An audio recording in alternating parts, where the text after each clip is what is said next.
पाकिस्तान में ज़्यादातर डॉक्टर्स का नुस्खा मरीज़ के मुताबिक नहीं बल्कि दवाई बनाने वाली कंपनियों के मुताबिक होता है, क्योंकि इन डॉक्टर्स को भारी कमीशन मिलती है, महंगे गिफ्ट मिलते हैं, बाहर के टूर्स मिलते हैं इन दवाई बनाने वाली कंपनियों की तरफ से, क्योंकि वो इन की महंगी अद्वियात गरीब मरीज़ों को लिख के दे रहे होते हैं। ऊपर से इन डॉक्टर्स की भारी भरकम फ़ीसें गरीब कैसे अदा करते हैं। 3,000 5,000 फ़ीस होती है और 3 4 5 मिनट में सिर्फ नुस्खा लिख के फ़ारिग कर देते हैं। ना मरीज़ को तसल्ली से चेक करते हैं, ना इसकी बात को इत्मीनान से सुना जाता है। बंदा इन डॉक्टर से सवाल करे कि डॉक्टर साहब, ये पेशा है या कारोबार?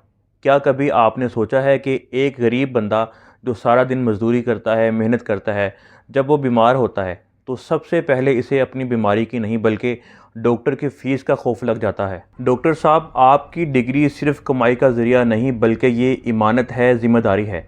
कुरान पाक में अल्लाह फरमाता है कि जिसने एक इंसान की जान बचाई गोया इसने पूरी इंसानियत को बचाया।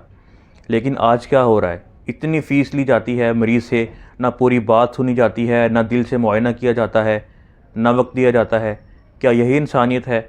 याद रखें, ये मरीज़ आपके लिए सिर्फ़ एक केस हो सकता है, लेकिन किसी के लिए वो पूरी दुनिया होता है। हम ये बिल्कुल नहीं कहते कि आप फ़ीस ना लें, लेकिन इंसाफ करें, गरीब का ख्याल रखें, कम अज़ कम इसे वक्त दें, तवज्जो दें, इज़्ज़त दें। आपके हाथ में ये सिर्फ नुस्खा नहीं बल्कि किसी की ज़िंदगी है, और ज़िंदगी कभी भी सस्ती नहीं होनी चाहिए। तो दुनिया के लालच से बाहर आकर मरीज़ का सोचें, ये पेशा एक इबादत है, इसे कारोबार ना बनाएं।